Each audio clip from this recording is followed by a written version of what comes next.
Assalamu alaikum wa rahmatullahi wa barakatuh. Chers compagnons du Coran, bienvenue à toutes et à tous dans ce nouvel épisode de l'atelier sous la protection de la sourate Al-Mulk, dans lequel nous avons rendez-vous avec le verset numéro 25. Avant de commencer, je voulais remercier Allah subhanahu wa ta'ala de nous avoir permis d'étudier 25 versets de cette sourate, ça n'est pas rien, et je lui demande par sa miséricorde et par sa grâce de nous permettre de terminer dans un premier temps l'étude des 30 versets de la sourate et ensuite de nous permettre de travailler sur la purification de l'âme à travers la mise en pratique de la sourate. Parce que oui, depuis le début, on essaye de comprendre les versets de la sourate à travers les livres de tafsir. La compréhension de la sourate n'est qu'une étape dans l'étude d'une sourate parce qu'ensuite, il faut passer à l'étape supérieure qui est l'étape de la méditation, tadabbur al-Qur'an, et ensuite de la mise en pratique. Et pour ça, on va utiliser différents leviers et notamment se poser la question, après avoir compris le sens général de la sourate, qu'est-ce qu'Allah subhanahu wa ta'ala veut que je mette en pratique?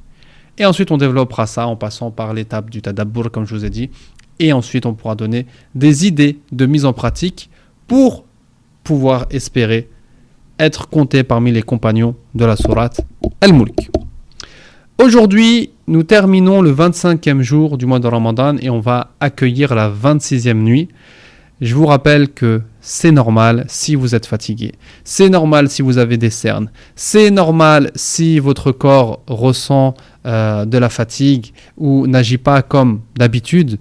On a enchaîné 25 jours de jeûne, déjà il y a un changement, et on a un rythme qui est complètement différent, surtout pendant ces 10 dernières nuits, car on veut être en adoration pendant Laylatul Qadr, on donne tout pendant ces nuits-là, on dort moins, surtout pour ceux qui ont une activité, ou ceux qui ont des enfants, ou ceux qui sont occupés par telle ou telle chose, c'est normal de ressentir de la fatigue, c'est normal d'avoir des traces de fatigue, et ça on doit en être fier.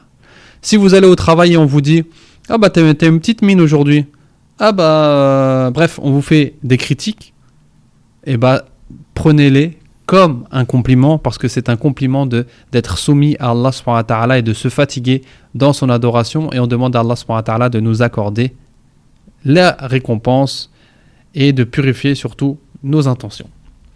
26e nuit, il n'en reste pas beaucoup, on donne tout, ça peut être Laylatul Qadr cette nuit, comme ça peut être demain, comme ça a pu être la nuit passée.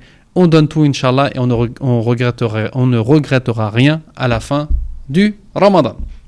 Ceci étant dit, on passe à l'explication du verset numéro 25. Vous allez voir, ça va être rapide aujourd'hui. C'est un verset qui est très clair.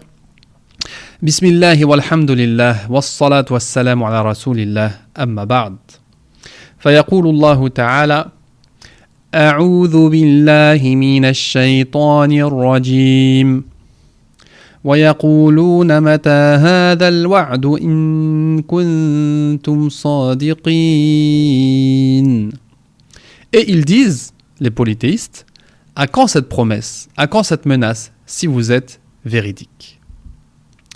Les versets précédents comportent une logique. Celui qui vous a créé, Allah subhanahu wa ta'ala, celui qui vous a fait naître, celui qui vous a fait grandir jusqu'à vous ramener à la vieillesse, celui qui vous a attribué l'ouïe, la vue et les cœurs afin de réfléchir et de reconnaître les signes d'Allah subhanahu wa ta'ala à travers sa création, la création qui vous entoure et votre propre création.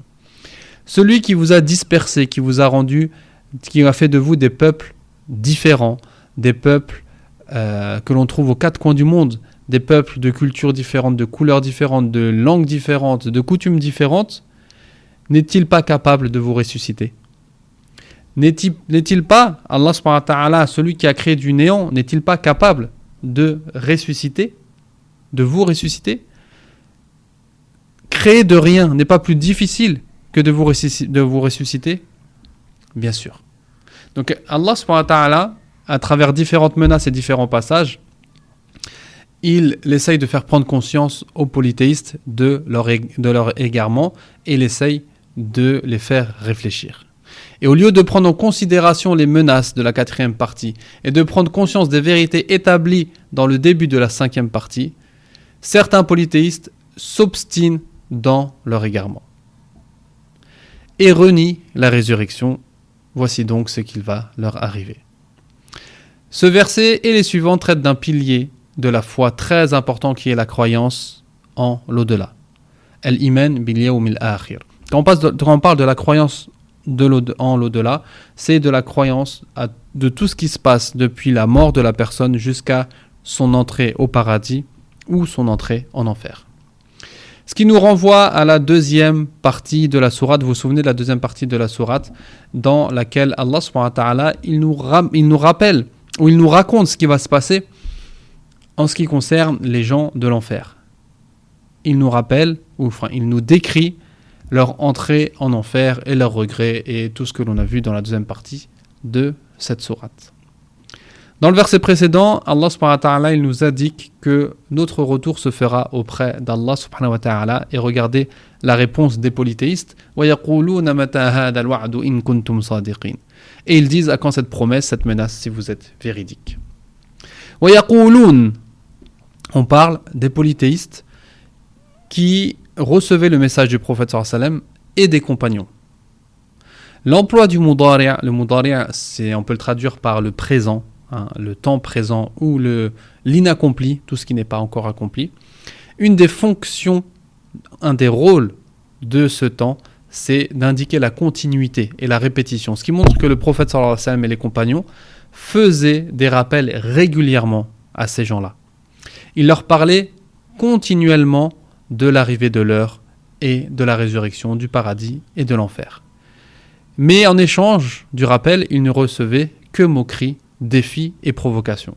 Dans cette phrase-là, il y a un peu d'orgueil. Et cette réponse, elle nous fait paraître une moquerie, un défi et de la provocation. Et ça, on l'a tous déjà vécu quand on a parlé avec des non-musulmans, quand on a essayé de leur faire des rappels sur l'au-delà, sur ce qui arrive après la mort, sur le paradis et l'enfer. On a tous vécu, on a tous subi des moqueries. Entendre ce genre de phrase, ça va venir quand ?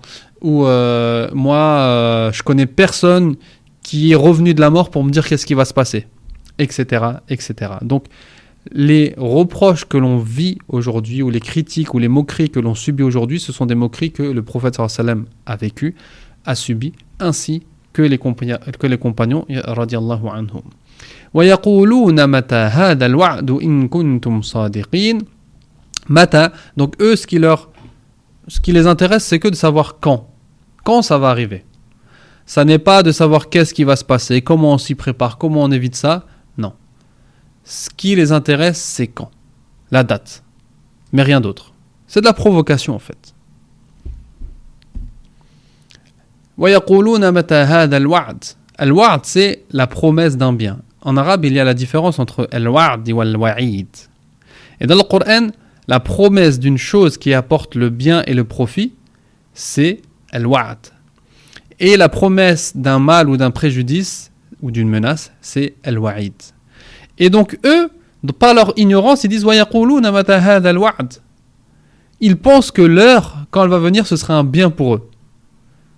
À cause de leur ignorance, à cause de leur égarement, ils pensent que la venue de l'heure va leur apporter profit. Alors que c'est tout le contraire, parce que la venue de l'heure va être le début du châtiment pour eux.